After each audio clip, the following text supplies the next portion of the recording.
बिस्मिल्लाहिर्रहमानिर्रहीम। अस्सलाम वालेकुम स्टूडेंट्स। हम बिज़नेस मैथमेटिक्स जो है 1429 की असाइनमेंट्स सॉल्व कर रहे थे। ऑटम 2022 के लिए असाइनमेंट 2 हमने स्टार्ट की हुई थी। ओके, क्वेश्चन नंबर 3 हमने स्टार्ट किया हुआ था। क्वेश्चन नंबर 3 का पार्ट ए जो है उसका फर्स्ट पार्ट हमने सॉल्व कर लिया था। आज हम इसका सेकंड पार्ट जो है वो सॉल्व करेंगे। सेम उसी तरह बड़ा इजी मेथड है इसका।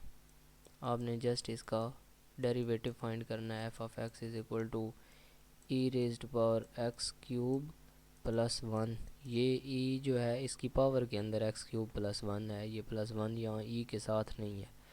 और नीचे हमारे पास है natural log of x plus one. ठीक है, ये हमारे पास एक फंक्शन है एफ ऑफ एक्स है। इसका हमने डेरिवेटिव लेना है। एफ प्राइम ऑफ एक्स हमने फाइंड करना है। F prime of x derivative को हम एफ प्राइम ऑफ एक्स लिखते हैं या डी ओवर डी एक्स लिखते हैं। ये पिछले लेक्चर में मैं सारी चीज़ें डिटेल के साथ डिस्कस कर चुका हूँ, जिस लेक्चर में हमने ये वाला फंक्शन जो है वो डिस्कस किया था। और मैंने आपको बताया था कि यहाँ से आगे जो सारे स्टेप्स हैं वो इस क्वेश्चन वाले होंगे। तो इस क्वेश्चन को हम इसी तरह करेंगे। दो फंक्शन आ रहे हैं, एक ऊपर आ रहा है और एक फ्रैक्शन के नीचे आ रहा है।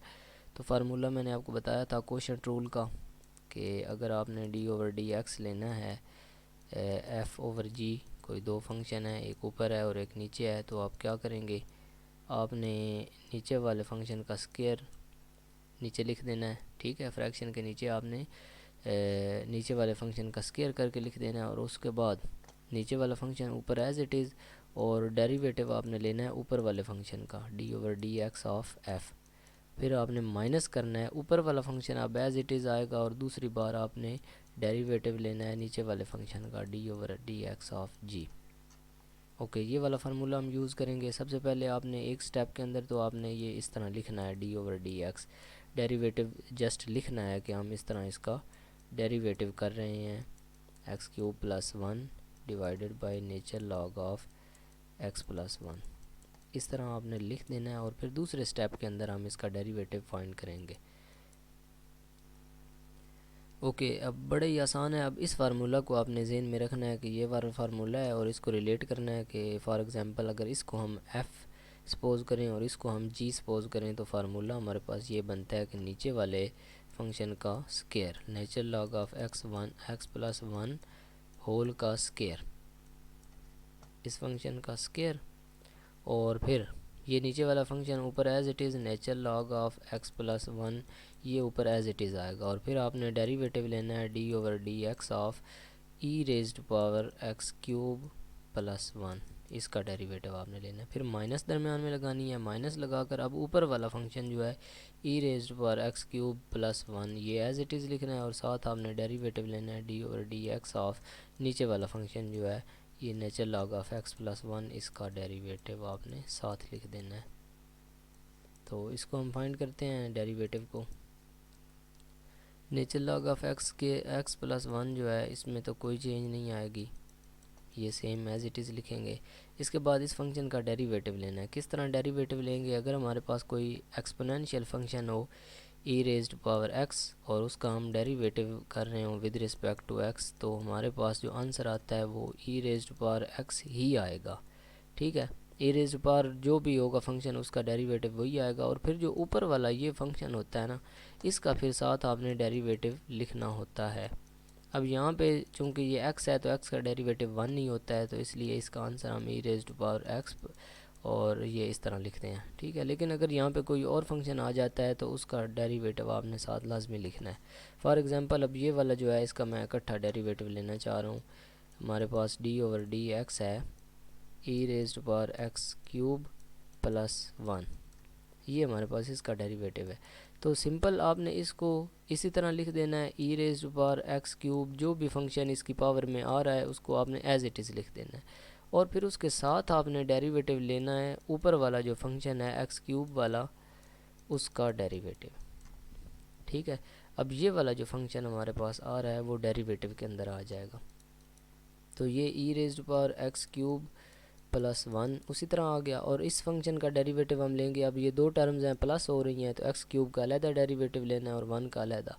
तो एक्स क्यूब का जब डेरिवेटिव लेंगे तो आपको पता है पावर रूल लगना है, 3 शुरू में आ जाना है और x की पावर में एक कम हो जाना है, 3 माइनस 1 कर देना है। और फिर साथ ये नीचे वाला फंक्शन जो x है इसका डेरिवेटिव आ जाएगा, तो उसका डेरिवेटिव 1 नहीं होता है, वो हम लिखें या ना लिखें। और प्लस जो 1 है उसका डेरिवेटिव 0 हो जाता है, क्योंकि ये कांस्टेंट नंबर है, इसके साथ x नहीं है, तो इसका डेरिवेटिव 0 हो जाएगा। अब इसको मैं रीअरेंज करके लिख रहा हूँ 3, और x की पावर जो है यहाँ से आप देख लें 3 माइनस 1 2 आंसर आ जाएगा, 3x स्क्वायर आ जाएगा। और साथ एक्सपोनेंशियल में हमारे पास है x क्यूब प्लस 1। तो ये वाली वैल्यू इस डेरिवेटिव की आ गई, तो इस डेरिवेटिव की जगह पे हम ये वाली वैल्यू यूज़ करते हैं।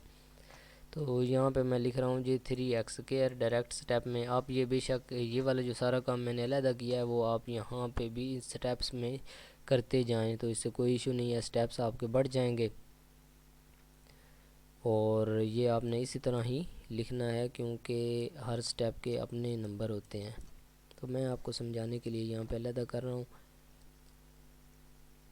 और आप लोग कभी भी डायरेक्ट ना कीजिएगा, क्योंकि टीचर जो होते हैं उनका ज़ाहिर बात है एक्सपीरियंस होता है, उनको पता चल जाता है कि ये वाला जो फंक्शन आ रहा है वो देख के बता देता है कि इसका डेरिवेटिव क्या होगा। लेकिन आप लोगों ने ये फाइंड करना है अलहदा अलहदा, फिर आपने इनको पुट करना है। अच्छा जी, ये एक्स क्यूब प्लस 1 और फिर nature log of x plus 1 जो है, अब नेचर लॉग में जो भी फंक्शन आता है, for example nature log of x आए तो उसका आंसर 1/x आता है। नेचर लॉग के अंदर जो भी फंक्शन आ रहा होता है उसको आप रेसिप्रोकल में लिख देते हैं, 1 लिख देते हैं जो भी फंक्शन आएगा। तो हमने क्या करना है, हमने सीधा सीधा इसका डेरिवेटिव आएगा वो 1/x प्लस 1 आ जाएगा इस तरह। और साथ फिर आपने डेरिवेटिव लिखना होता है ये अंदर वाले फंक्शन का। अब अंदर वाला फंक्शन हमारा x प्लस 1 है, तो x प्लस 1 का अगर डेरिवेटिव हम लें भी तो वो 1 नहीं आता है, d/dx ऑफ x प्लस 1।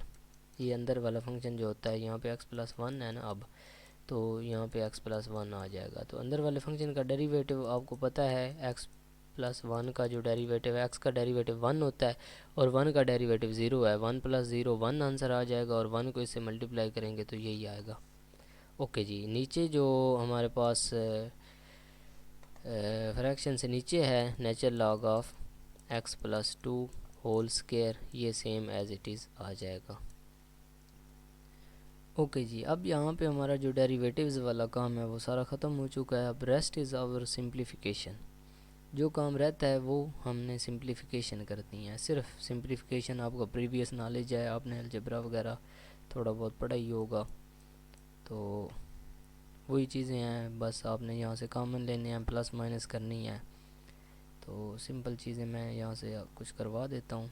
ये देखें, e raise to power x cube plus 1 इसमें भी है, और e raise to power x plus 1 है इसमें भी। तो इन दोनों में से ये वाला हम कॉमन बाहर निकाल लेंगे। हमारे पास e raise to power x cube plus 1 जो है वो बाहर कॉमन आ जाएगा। और उसके बाद यहाँ पे अगर हम देखें तो ये nature log of x plus 1 रह जाएगा, और ये वाला जो है e raise to power x cube plus 1 ये बाहर कॉमन चला गया, और यहाँ पे 3x स्क्वायर जो है ये भी बच गया। इसको आप यहाँ पे स्टार्ट में लिख लें 3x स्क्वायर, या इसके साथ भी ब्रैकेट के अंदर लिख लें फिर भी सही है, माइनस ये 1/x प्लस 1 रह जाएगा। और नीचे उसी तरह same nature log of x plus, sorry यहाँ पे मैंने 2 लिख दिया, यहाँ पे 1 था, nature log of x plus 1 whole square, यहाँ पे होल स्क्वायर है। अच्छा जी, अब इसकी सिंप्लीफिकेशन हम इस तरह करेंगे कि ये देखें फ्रैक्शन के अंदर आ रहा है, तो फ्रैक्शन के अंदर प्लस या माइनस आए तो उसमें हम पता है हमें एलसीएम लेते हैं। तो इस ऊपर वाला जो है नोमिनेटर जो है उसमें हमने एलसीएम अलहदा ले लेना है। E raise to power x cube plus 1 है, और इसमें हम x प्लस 1 जो है वो एलसीएम लेंगे। x प्लस 1 एलसीएम लें तो देखें इसके नीचे x प्लस 1 नहीं है, यहाँ पे 1 है, तो ये x प्लस 1 नीचे वाला जो है वो ऊपर मल्टीप्लाई हो जाएगा। तो हम 3x स्क्वायर के साथ ब्रैकेट के अंदर x प्लस 1 को भी मल्टीप्लाई करवाते हैं, और एक nature log of x plus 1 पहले से मौजूद है। उसके बाद माइनस है, और यहाँ पे देखें नीचे x प्लस 1 मौजूद है, तो इसको 1 का 1 ही लिखेंगे। और नीचे फ्रैक्शन से डिनोमिनेटर के अंदर ये एक और पहले से नेचर लॉग ऑफ ये पावर जो है ये आप यहाँ पे भी लिख सकते हैं, नेचर लॉग स्क्वायर और x+1, इसको ऐसे भी लिख सकते हैं। तो इस तरह एक रिलेशन आ जाएगा। इसके बाद मज़ीद इसको थोड़ा सा मॉडिफाई करेंगे। ये e⁻x³ + 1 जो है वो हमारे पास ऐसे ही आ जाएगा। उसके बाद इसको अंदर मल्टीप्लाई करवाएं, 3x² को x से मल्टीप्लाई करवाएं तो आंसर हमारे पास 3x³ आता है। फिर 3x² को +1 से मल्टीप्लाई करवाएं तो आंसर हमारे पास 3x² आ जाएगा। ये और साथ जो नेचर लॉग ऑफ x+1 है वो भी इस टर्म के साथ मल्टीप्लाई हो रहा है, तो साथ आपने ब्रैकेट के अंदर नेचर लॉग ऑफ x+1 भी लिख देना है।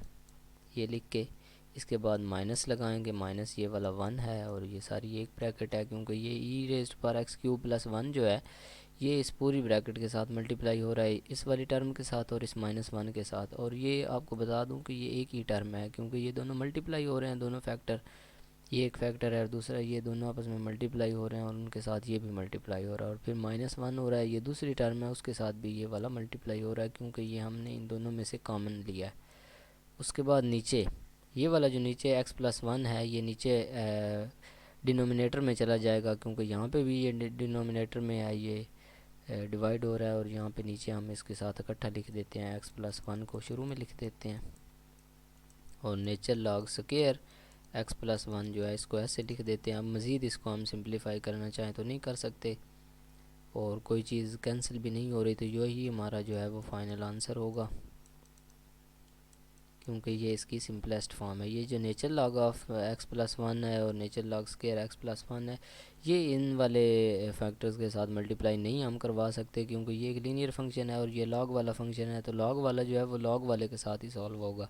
इसी तरह ये जो एक्सपोनेंशियल वाला है e⁻⁴ वाला है, इसको हम इनके साथ मल्टीप्लाई नहीं करवा सकते, अगर करवाएं तो फिर ऐसे ही इसको साथ लिखना है, वैसे तो ये सिंप्लीफाई नहीं हो सकता।